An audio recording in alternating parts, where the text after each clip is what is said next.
Salut les amis, coucou les petits loups. Dans cette vidéo, je vais faire le bilan de 3 mois d'utilisation de mon MacBook Pro 16 pouces. A tout de suite. Salut les amis, dans cette vidéo, je vais vous parler de l'utilisation que j'ai faite de mon MacBook Pro 16 pouces, CPU GPU 1032 avec 32 Go de RAM et un SSD de 1 Tera. Alors pour les pressés, parce que je sais qu'il y en a, je dirais que mes vidéos durent 5-10 minutes, pas plus, et il y en a toujours pour regarder que la moitié de la vidéo. Donc je vais donner tout de suite ma conclusion. Avant toute chose, il faut savoir et prendre en compte le fait que l'on ne pourra pas changer sa configuration. Elle sera figée. D'où l'importance de ne pas voir trop petit, mais également de ne pas voir trop grand. Parce que en payant beaucoup plus cher, on risque de ne pas avoir grand chose de plus. Je ne vous infligerai pas il est plus petit que, il est plus mince que, il est plus lourd que. La note, c'est-à-dire l'encoche, j'ai écrit pour la 4e fois ce script pour aller au plus juste des propriétés du MacBook Pro. Les 2 premières fois, j'avais complètement oublié d'en parler. Elle existe, oui. Là, tel que j'ai mon ordinateur devant moi, je ne la vois pas, donc je n'en parlerai pas. Parlons des choses concrètes à savoir. Il est silencieux, il chauffe, mais on va dire modérément. Il passe de froid à tiède ou à température ambiante. Les ventilos ne se sont jamais manifestés ou je ne les ai jamais entendus jusqu'à ce jour. Le chargeur de 102 watts, 5 pour être précis, charge en 30 minutes la batterie à 50%. L'écran est magnifique, les noirs sont profonds avec du ProMotion 120 Hz. On peut regarder sans problème des vidéos 8K, 120 images par seconde par exemple, voire de la 4K bien évidemment. C'est fluide et les couleurs sont éclatantes. Le son est top. À telle enseigne, je n'ai pas rebranché mes petites enceintes créatives Gigaworks T20 série 2 qui sont excellentes, tellement le son est bien restitué sur tout le spectre. On va dire que Apple a écouté enfin ses utilisateurs pour la touch bar plutôt que de dire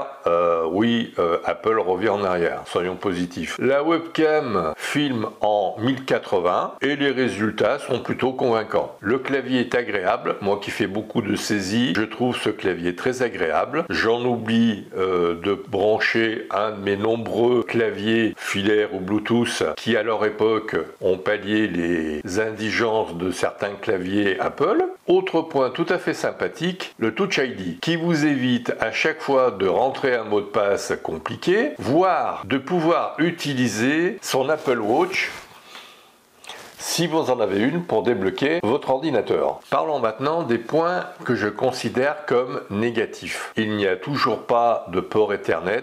C'est bien dommage, c'en est presque une faute, car si vous souhaitez cette connectique, il va vous falloir vous brancher un hub qui possède une prise Ethernet. Si on considère que si on a branché un serveur sur un port Ethernet, il vous faut fatalement un hub ou une station d'accueil qui possède une prise Ethernet. Cela vous oblige donc à avoir un fil à la patte. Si vous avez comme moi un serveur Synology, eh ben, il faut passer par une prise Ethernet. On est obligé d'y passer. Le port carte SD refait son apparition. Je dirais qu'à ce niveau-là, Apple a fait le minimum, car comme beaucoup de photographes qui sont passés à l'hybride, on utilise maintenant des cartes beaucoup plus rapides telles que CF Express ou XQD. Donc là, Apple a fait le strict minimum. Avant toute chose, il faut bien comprendre et prendre en compte le fait que la configuration que vous allez choisir est figée dans le temps. On ne pourra pas la mettre à jour. Donc, ce que vous choisissez, c'est ce que vous aurez dans 5-10 ans. Donc, inutile de dépenser un argent fou pour, en fait, très peu de choses supplémentaires, voire rien, ou de voir trop petit et d'être sans cesse obligé de déporter les fichiers documents sur un disque externe. Alors, dans la pratique, le CPU GPU 1032 se montre à la hauteur des tâches que je lui ai confiées. J'ai fait de l'encodage et de l'exportation de vidéos avec un logiciel de retouche photo pour faire mes logos et mettre des titres, et Word qui était ouvert pour écrire mes scripts, occupant 20% du processeur 1032. Donc ce choix a été judicieux. Peut-être t-il été préférable de prendre le 10-24, mais à ce niveau-là, on aurait économisé quoi? 180 €. Donc j'ai préféré assurer parce que bon, pour l'instant, je monte des vidéos 4K, mais d'ici 5 ans, je sais pas ce que je vais monter. Je serai passé peut-être à la 8K, qui sera le standard obligé. La RAM, quant à elle, a été utilisée à la hauteur de 20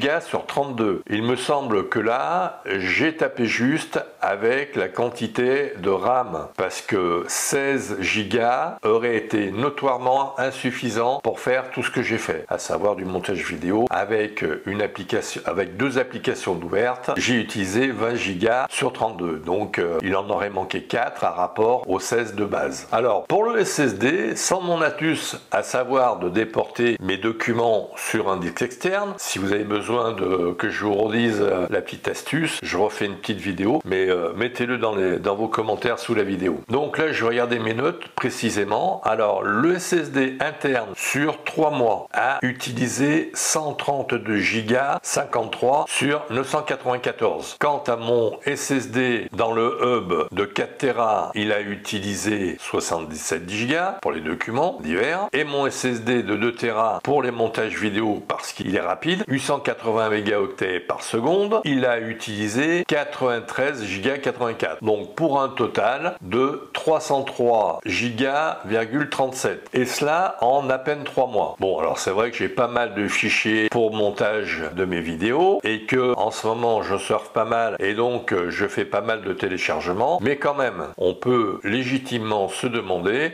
si 1 Tera de SSD c'est pas un poil juste. Alors dans mon cas, je n'aurais utilisé qu'un tiers des capacités de ce SSD, donc un fil à la patte pour certains peut être agaçant, sachant que pour mes vidéos j'utilise ce genre d'accessoires, à savoir c'est un SSD M2 dans son petit boîtier qui me délivre quand même 980 mégaoctets par seconde en écriture, de même que le même SSD dans le hub qui me délivre 880 octets par seconde, ce qui est sympa pour faire des montages vidéo et avoir un minimum de fil à la patte. Je trouve qu'Apple, au niveau de ses disques SSD, comme d'habitude, se gave. Pourtant, il leur aura suffi d'appliquer 50 € sur le prix généralement pratiqué sur ce type de SSD et je pense qu'ils auraient fait leur beurre. Bon, je sais que la recherche et développement c'est pas gratuit, que cette puce-ci est particulièrement efficace et performante,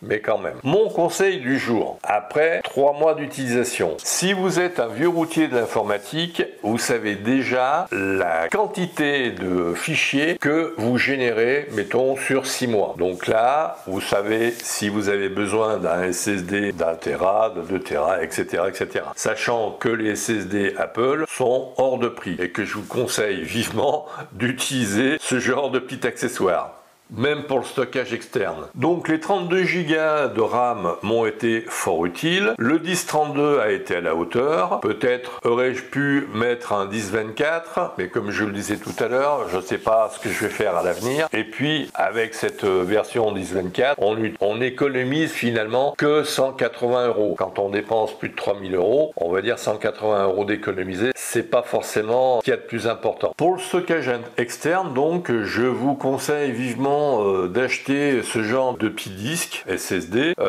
qui est super rapide, avec lesquels vous pouvez faire du montage sans vidéo, sans aucun problème. Là, vous en avez à tous les prix. Bien évidemment, le moins cher étant celui de 1 Tera. Parfois, vous pouvez avoir des 2 Tera à un bon prix. À vous de voir. Mon Western Digital, par exemple, fait en externe, qui dans ce petit boîtier fait du 980 mégaoctets seconde en écriture sur le port droit du boîtier de mon MacBook Pro. Comme quoi on peut avoir quand même de la rapidité même en externe. Et si vous êtes sédentaire, c'est-à-dire que votre MacBook Pro est vissé à une station sur laquelle vous avez branché un serveur et des disques externes, à ce moment-là, j'allais dire que prenez la solution de base avec 1 Tera quand même, parce que bon, ça vous permettra d'être un peu au large et d'avoir une certaine souplesse dans l'utilisation de votre MacBook Pro, qui se montrera d'une grande souplesse et d'une grande efficacité. Franchement, j'ai eu un Mac Pro, donc vous savez,